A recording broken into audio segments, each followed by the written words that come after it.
And thank you all for coming. I really appreciate this. I'm very pleased to be here because I used to teach a journalism class here many years ago, so it's really nice for me to be back here and see you all. And also because I think it's fantastic that your university decided to host this exhibition and invited me to talk about it.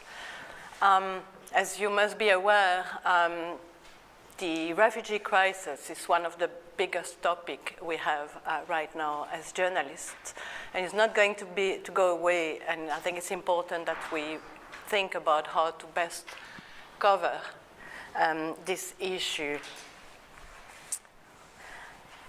So I'm going to tell you how the exhibit came about, what we try to achieve with this. And through this, I'm going to tell you a little bit about what I learned and some of the issues, or how I try to address those issues with my work as a journalist. And after, I hope we'll have a bit of time for questions. So we did this. So Sharon introduced myself, but I want to introduce you a bit to Caroline Irby, because she's a fantastic photographer.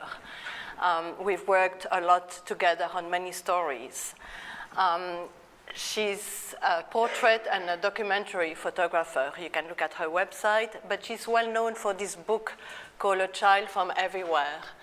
And she photographed and interviewed a child from 185 countries who now live in the UK, and it's a beautiful book. So Caroline and I have been trying to do something around the refugee crisis for a long time. As journalists, that's the best way we can do something about it, is by making stories. And we were trying to see what's the best way we could do something on this. We've worked together on many humanitarian stories, mostly in Africa, and we've seen firsthand the causes of migration, what makes people have to leave their houses and go elsewhere. It could be a natural disaster, it could be earthquake, floods, famine, it could be war, conflict. Climate change is in an increasingly big push, and I think we're going to see increasingly migration because of climate change. Human rights abuse is another one, and people being persecuted because of their political or religious beliefs or sexual orientation. So we've reported on those stories.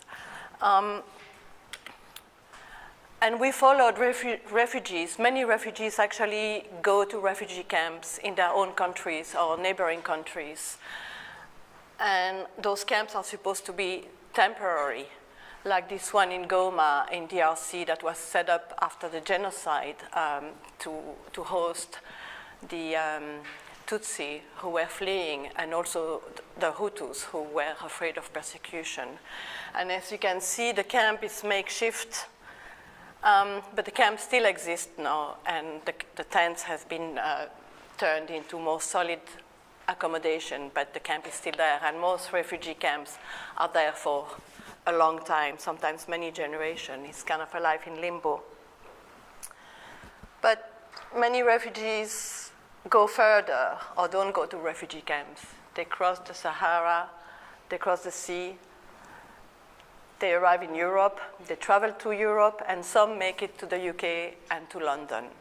And that's what we decided to focus on, to a few refugees who came to London, because that was more manageable. At the time we were researching or thinking of this story, it was before the referendum vote. And some of the media and some politicians used a very charged issue of migration as a political tool for the vote. And immigrants were often lumped into kind of a big mass without a name, without a face, without a story. And Caroline and I thought that just for a few refugees in London, we wanted to give them back their identity, to to let their face be known, their name and their story. So that was our idea. And then we tried to find an angle, and you know that as journalists, you have an idea, but you have to find an angle to tell the story. And we thought the angle might be that instead of focusing only on the terrible journey and horrible conditions at home, we wanted to focus also on the moment and the place where they felt finally safe or at home or free in London. So we decided that that would be our angle, something a bit more hopeful, a bit more turn into the future. And once we had that angle, we tried to find which publication to pitch the story to. And we decided to pitch it to a magazine called Positive News. I don't know if you heard of them. It's a great, beautifully done magazine. It's co-owned by the readers, so it's kind of an interesting form, an interesting way to run a media outlet. And they like a more constructive, it's called Positive News, but it's more constructive what they try to do, try to find,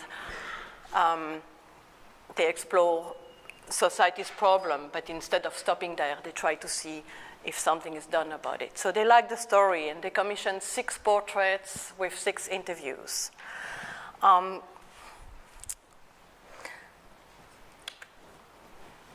So this is our spread in Positive News. So now we had to find our refugees. And we contacted the Red Cross, the Refugee Council, and many other organizations to try to find refugees who would be happy to be interviewed and to participate in this project. And while we were doing this, we came across a smaller NGO called Breaking Barriers. And what they try to do, they try to match refugee skills with real jobs. It's not being on benefits, it's not having a job that has nothing to do with their qualification. They try to match them with real jobs in corporations, in universities, in hospitals.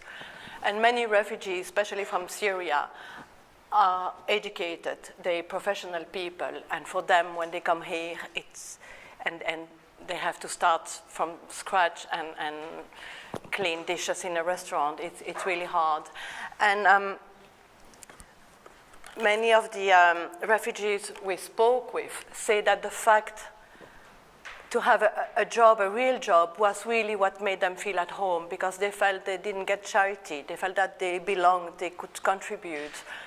They were a human being again. And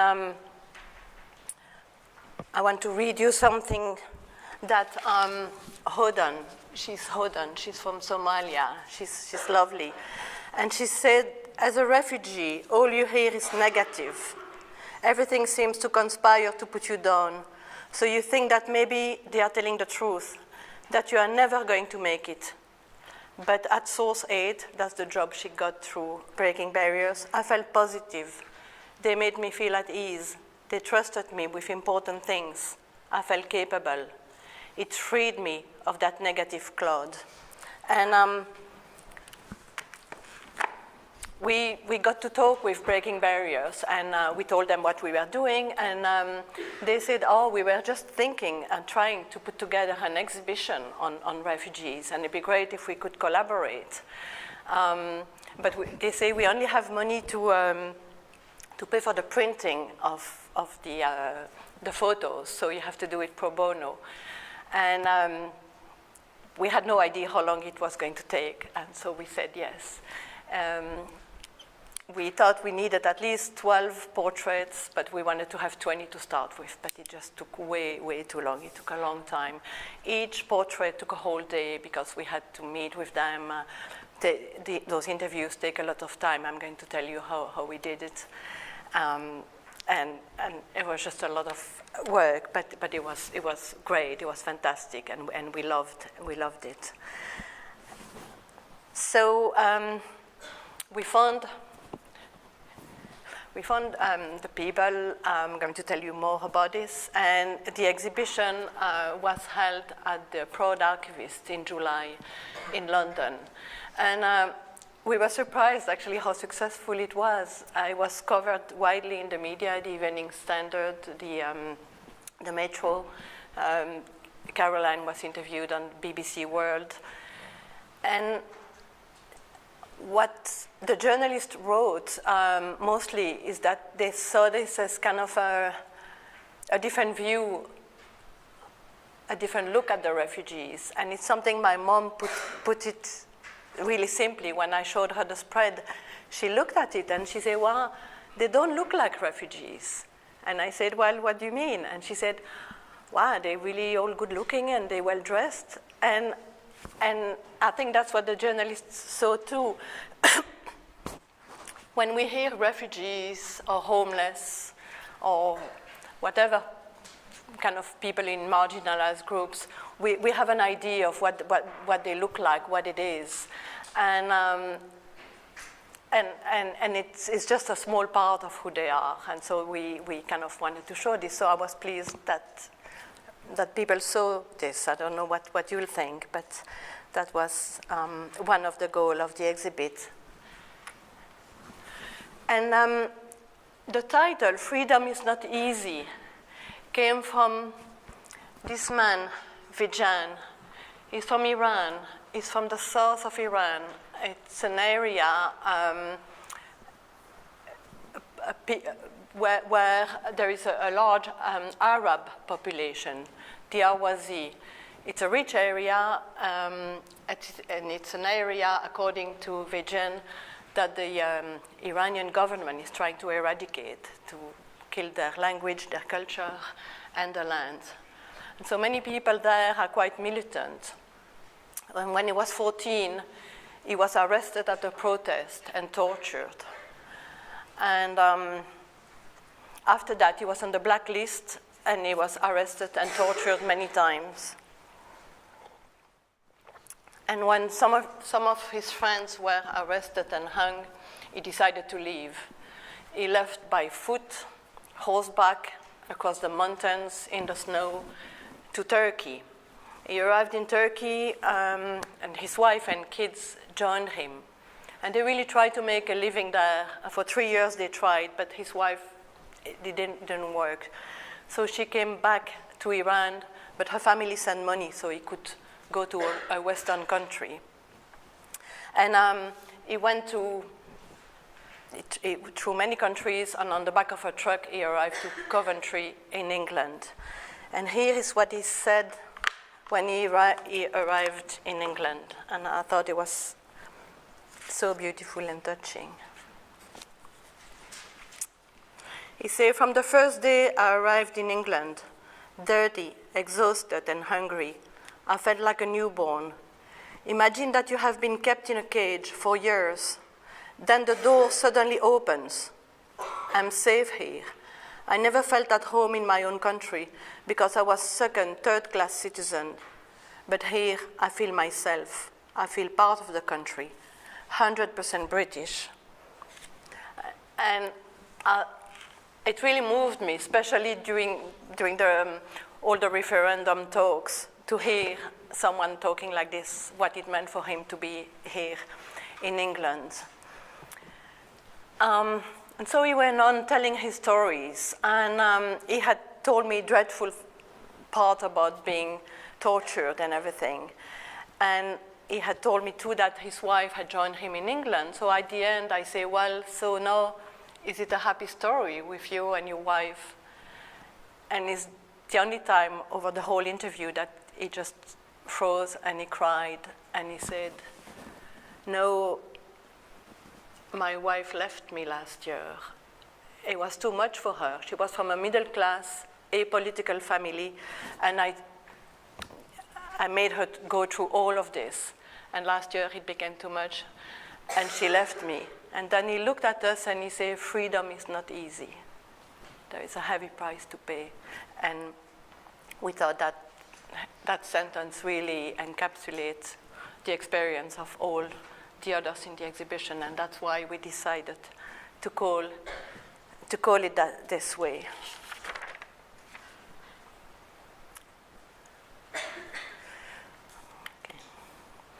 I wanted to tell you about the easiest and the most difficult interview, but because I'm aware of the time, maybe I'm not going to tell you about the easiest, but that was Ayad. So I'm just going to tell you really briefly, but not his story. You can read his story when you go upstairs. But you can see he's really laid back, he's funny. He went through a lot, but I don't know, he's very resilient. And we met in a cafe in Shepherd Bush. He said that he chose that area because it says it's like little Damascus. It's full of Syrians. Everyone has a Syrian accent. And he made us try many different dishes explaining how they were made. And we went to grocery stores and he showed us what to buy, what's typical Syrian food. And we had a great time. It was a nice interview. But I'm not going to go on this. But this one was very, very difficult. It's Amina. And it's because she's been through so much. I think she's still traumatized. She's from Goma. So Goma is not just a refugee camp. It's a city in eastern Congo. She was one of 9 kids. She grew up in a happy family. Her parents both had small businesses, and she worked there for them. And then in 96, it was the Civil War, and both the rebels and the soldiers had the habit of kidnapping teenage girls and taking them to the bush to be slaves, domestic and sexual slaves. So she escaped. She escaped again, just that's the way people do, by foot. She hitchhiked rides on trucks. And finally, she made it to Abidjan in the Ivory Coast. She was 22. She didn't know anyone. So I don't know, 22 is pretty much your age. Imagine, totally alone in a country where she doesn't know anyone. She's resilient. She worked in a restaurant to be able to go back to school. She studied. She got a good job in a company providing logistics for oil companies. She was doing well. She had rebuilt her life. And then war broke again, and she had to leave. She came to London because she had a visa to attend a business conference. But now, instead of being a businesswoman, she arrived as a refugee. And she described how the Home Office sent her to Sheffield, and she felt totally out of place. She said that people made animal noises when she was. She just couldn't stay there, so she found her way to London, and she became homeless. She was cold, she had head lice, her skin had lots of problems, and I think she totally broke down. After that, slowly she managed, she got her permit to stay, she got benefits and accommodation, but she's still very, very broken. And so for the interview, she would answer with yes and no. And she was really remote. She would speak very, very softly, but like she was talking about something that had nothing to do. And that's quite typical of people who've been traumatized. And you can understand, they just don't want to revisit this. And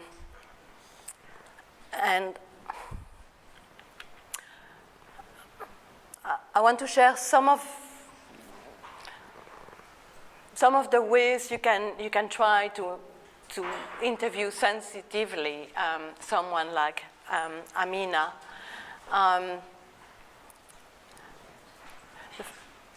The first thing is to take your time. It's going to take time. You cannot say, okay, I have half an hour, I need to have my story, and then I'll get back to the office. It's going to take the time it takes, and maybe it's never going to happen. And it's a bit like peeling an onion. the type of interviews I do. And you know, when you peel an onion to make a soup or something, the outer layer, the skin, you're not going to use it. It's not good. Well, when you do that interview, the outer layer, you have to go through this to go further into your onion. It might take 5 minutes, it might take an hour. And you know you're not getting anywhere. But that's how you build a connection. And that's how you let the person the time to see if she can trust you, if she wants to trust you. So you give something about yourself too, and it's kind of a slow relationship that builds slowly. But you need to have this, otherwise you cannot expect them to open up and to say more. And with Amina, we went to the next layer. The next layer of the onion is rubbery. It's a bit wet, slippery. It's okay. It's decent information, but it's not the best. And I think that's what I got from the interview with Amina. I had enough to write something, but I felt I didn't really get to the center. And if you go to the center of the onion, that's really where the essence is. It's really when you feel you connect with someone and they say something on just a human level, and that's that thing that is going to connect with your readers too, and that's quite precious. But, you know, people guard it, and people don't have to give it if they don't want to. But, so you have to take time. That's one of the first principles of doing an interview like this. The other one is you have to explain clearly what you're doing. You have to explain who you are, what you want to do, why you want to do it, what you're going to do with the information. If the person is vulnerable or a child, you have to make them sign the consent form, and that's very important. So you have to be very clear how you're going to use this. And so for Amina, we had said, okay, it's going to be a spread in positive news. It's going to be on their website. I had sent her the link, and it's going to be on an exhibition that may travel, and she was fine. And then maybe a month ago, we got a phone call from her, and she was really agitated, and she said, well, some of my family members in Uganda found a story about me, and they're really not happy, and you have to remove it, and it was terrible for her. So she knew it was going to be on the website, but she hadn't thought that once it's in the internet, it could go everywhere, and that maybe some members of her family are going to see it. So we should have maybe made that more clear. So take the time to really explain what's the implication for them to do this, and see if they really want to do it or not. Let them be in control. By this, I mean that I sent them all the little write-up I did. So I interviewed them for a long time, and I could only write something quite short because for an exhibition, people don't want to write a whole book. So their stories, they explain things really, really carefully, and I had kind of to condense. All those interviews are their own words. I didn't change or but I just put them in a different order and edit it. But I send their stories, and I say, is there anything you want me to change? Or are you happy with it? And sometimes they said yes, and I was not sure. Like Hamed, the young guy from Cairo, he let me put something that I thought, wow, maybe that could put him at risk. So I say, how about this, Hamed? Are you sure? And he say, oh, no, maybe we should change. So it's your responsibility to make sure that they're safe, that they'll be really happy with this. And again, that takes time, but you have to do this.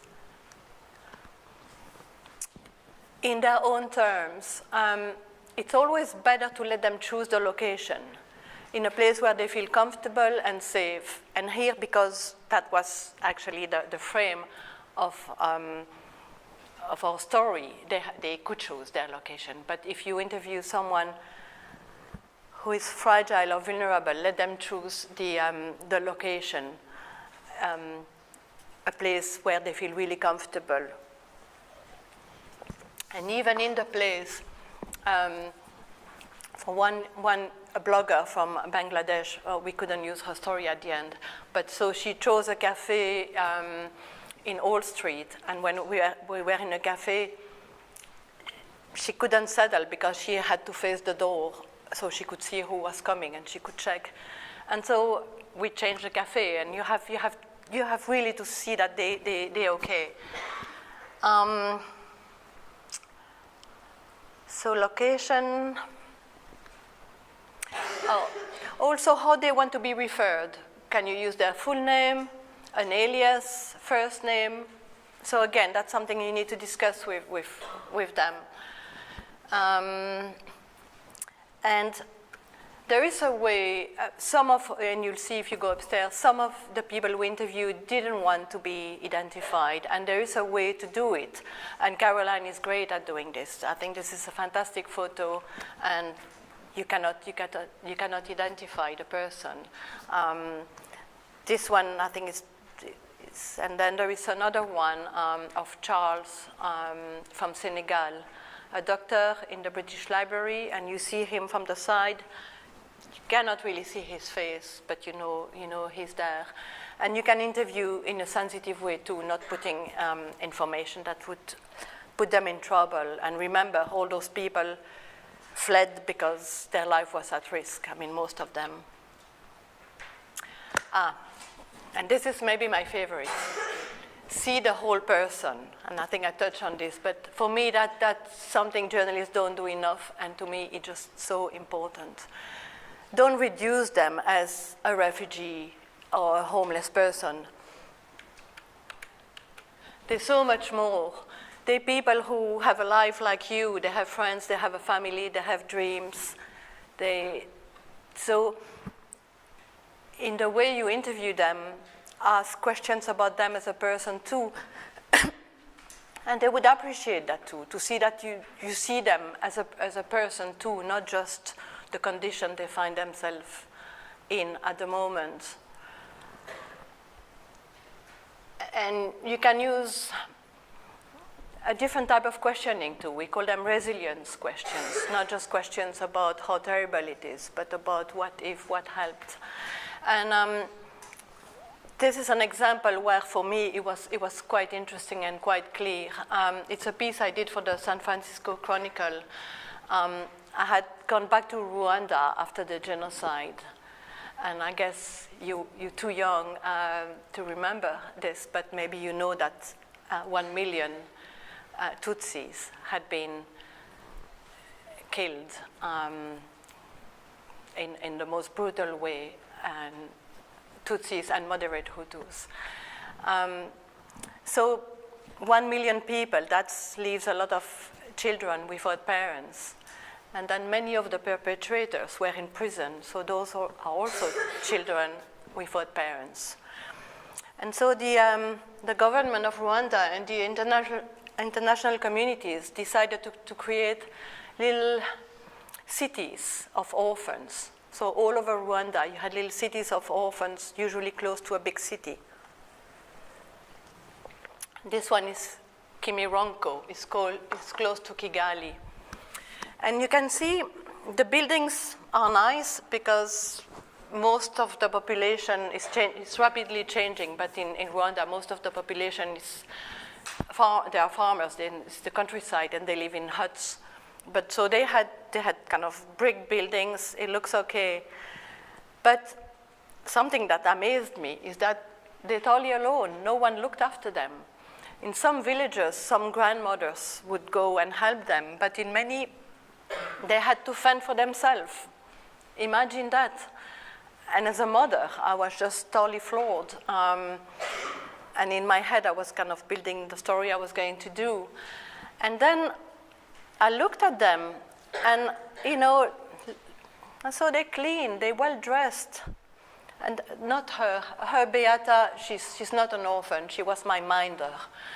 When you when you work in a foreign country, you try to find someone, we call that minder, but someone who would help you logistically and find your way and explain things. And she was great, my minder. But the kids there, and I looked at them and say, you don't have running water, you have nothing, you told me you're hungry, you have headaches, but look at you, you know, how clean and beautiful you look. And him, he's called Dieudonné, he said, those who killed our parents wanted us to live like dogs, but we're not dogs, we're human beings. And so we want to live like human beings with dignity. And I thought, I was speechless. I thought it was an amazing quote. And I decided to put that really high up in my story because it touched me so much, but I knew that the readers would be touched much more with their dignity, their resilience, more than the sad story. And that's been my experience all along, that if you could show people surviving rather than just as victims, it's better for them, it's better for you, but it touched the readers much more.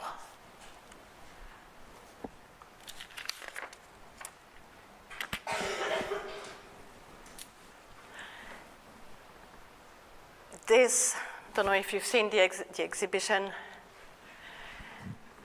This was very hard. You don't always manage, even if you try to be sensitive, take your time, you don't always manage to interview someone. And this case was quite sad. It's Freddie. He's a doctor. He was a doctor in Kinshasa, again in the Congo, in DRC. And I don't know why he came to England, but he came here. He couldn't work as a doctor because you need to register, and for this you need to pass some exams, and his English was not that good. Actually, I must say that 3 of the interviews, I conducted them in French because it was easier for them. And with him, that's what we did. So we had, Caroline and I had spoken with him on the phone many times, explaining who we were, what we were doing, and he was fine. And he said, okay, let's meet at Harlesden Library, because that's where I spend most of my time. I study English there, I read medical books, that's kind of my favorite place. So we met at Harlesden Library. This is Harlesden Library. And we could see that he was tense, and I tried the onion interview. I tried to take a long time and slow, and I tried to build connections. I knew people at the medical school in Kinshasa, so I tried to make, and it worked a bit, but I could see that it was not really working. And at some point he just stopped, closed his eyes, and kind of totally shut in, and he didn't move for a long time. And then he said, in my mind, I'm there, I cannot speak, all my strength has left me. And he had tears. And it was overwhelming. We just didn't know what to do. And we felt really bad to have made him revisit something obviously he couldn't revisit. So we had to leave it there. And after a few days, we talked about it a lot, and it was the interview that affected us the most, moved us the most. And then we thought, well, maybe that's a different way to tell the story. And so we decided to include that photo with no one and just a little text explaining, because that's another way to tell the story. So those are the 12 portraits, the 12 people we've met, and they all fantastic. I'm not going to tell you the story. I just want quickly to tell you about a few things that struck us when we interviewed them. And I don't know if it's a meaningful sample of refugees or not, but so a few things. First, how resilient and resourceful and strong you need to be a refugee, really. Secondly, all of them have an education, are professionals, have skills, and they want to contribute. They all see England not as the land where you can have benefits, because actually most say that they really want to work. They appreciate the benefits, but they want to work. They want to contribute. But mostly, what they said about this country is that it's an open-minded, tolerant country. And again, for me, it's quite poignant with the Brexit things. I hope it's going to stay an open-minded, tolerant country. And they say it's a country when you can be who you are. And they say it's a country where we have a justice system that's not corrupted, when the laws protect you. And all the things we take for granted, for them, it makes a totally different life. And the last thing we thought was interesting is that of the 12, 3 or maybe 4 of them came because of their sexual orientation. And we never considered that might be a major cause of immigration. And I was not sure if it was just a coincidence. So I asked people working with refugee organizations, and they say, no, it is actually a major cause. And I think this is quite amazing, actually, of all the things, just because of who you love, you have to leave your country. And Charles, there, he's a gynecologist from Senegal. He was a university professor in Senegal. He had his private practice. He worked at the hospital. And because he was leading a group for LGBT, he was kidnapped and almost killed, and he had to leave. Okay, I want to have time for questions, so I'm just going to do one more thing. I wanted to show you how other journalists approach this, but maybe we won't have time. But I wanted to tell you about Emma Jane Kirby. She's from the BBC. You may have heard her. She was based in Sicily, and she reported a lot from Lampedusa. Do you remember all the boats going there? And she said that whenever she mentions refugee crisis, her audience switch off, and they told her that. And I'm not surprised. And it's not because they heartless, mean people. They're not. It's just because when it's a story like this that's so big, that's going on, that's not changing, people get tired of it. And I understand, and you know, you don't want to read another terrible story, but this issue is going to be with us for a long, long time. And as journalists, it's very, very important to think exactly what she said. It's our job as journalists and writers to keep telling those stories and to keep telling them in new ways that will cut through the compassion fatigue and keep our audiences and reader focused. And that's really difficult, but that's a challenge, and that's something we have to think about. And that's why I think it's great that your university decided to hold this exhibition. It's just a small way in which we try to tell the story.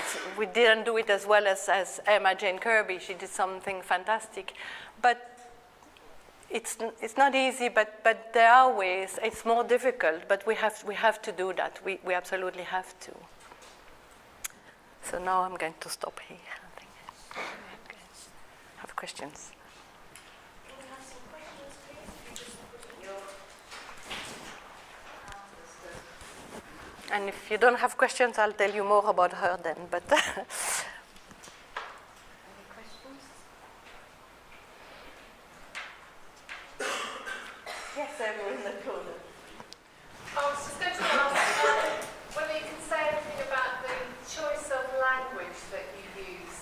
You've talked about them all the way through as refugees. Some of them at some point might have been described as asylum seekers Yeah. or something. Is there any advice you might feel to students about the choice of those kind of terms? Yeah, you have to be careful. Those terms all mean something. And if you go to the Guardian style guide, they explain exactly what is an asylum seeker, what's a refugee, what's an illegal immigrant, what's an immigrant. The most general term is immigrant. That kind of everyone who leaves their place is an immigrant. An asylum seeker is someone who is seeking asylum, who is doing the process of applying. A refugee is a bit more general than asylum seeker, but it's a refugee is supposed to be someone fleeing persecution, not someone moving for economic reason. But if you look on the Guardian style book, you know the Guardian style book, it's a great tool. They explain exactly what's what and what use in which case.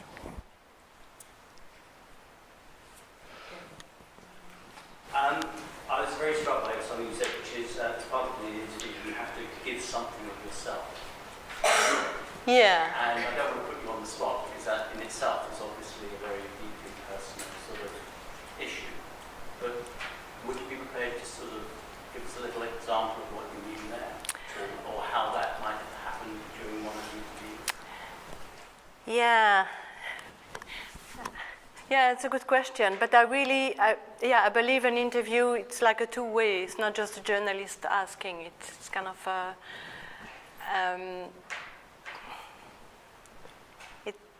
you both connect, and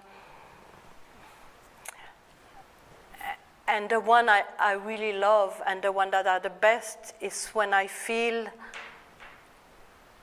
that we connect on both ways, on kind of a human level, that they feel that you understand them, that you care. And it's easier when you're older, like me, and when you had kids and when you had lived through things, because it helps you to connect in a way. And sometimes, it could be a grandmother in a little village in Africa, and we can barely communicate with language, but you can see that something goes, and I think it's just being interested, and not just for a story, and maybe I don't know if it's a good. I don't know if it's a good practice for a journalist. I don't know, because you're supposed to be detached, and I used to be, but I guess, again, because I'm older, I can do it the way I like the best. And it's, to me, I'm interested. I do longer stories. And I try to meet them as human beings. And that's what I mean while giving.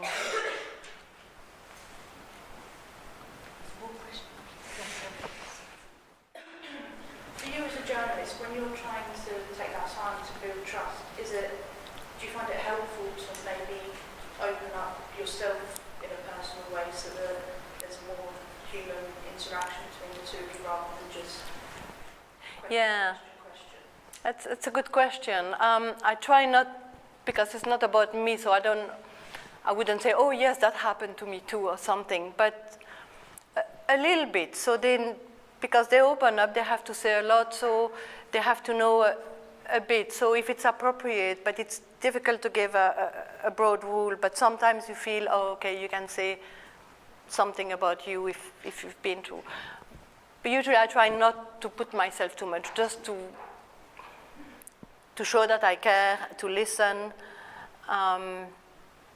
But sometimes I have actually said personal stuff to them when I felt it was, yeah. And how do you find your subjects? I mean, do you put an advert out? How do they contact you? That took a long time. We knew a few refugees because we've done work with refugees, so we contacted them. We asked them to ask around their friends. Then most came from the Red Cross, the Refugee Council, Breaking Barriers. So they would give us a list of people that they knew will be willing to be at least contacted. And then many of them referred us to others, but it took a long time to find them. Yeah. Natalie?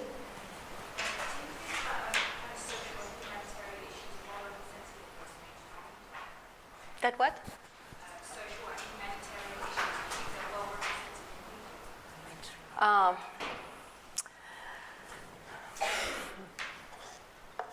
No, not really.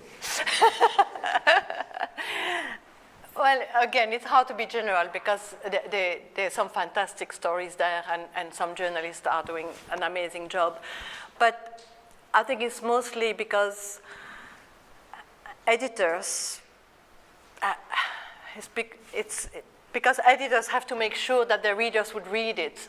And so they're really, really careful and wary about those stories. They're really hard to place. You really have to convince them that people would be interested in this. And people prefer to read about celebrities and crime than those stories. And so, no, they don't get, I think, the exposure they should get, but I kind of understand why too. So it's a difficult. Hi, do you have any words of encouragement for us as students to get involved in projects that can help raise awareness about the refugee crisis?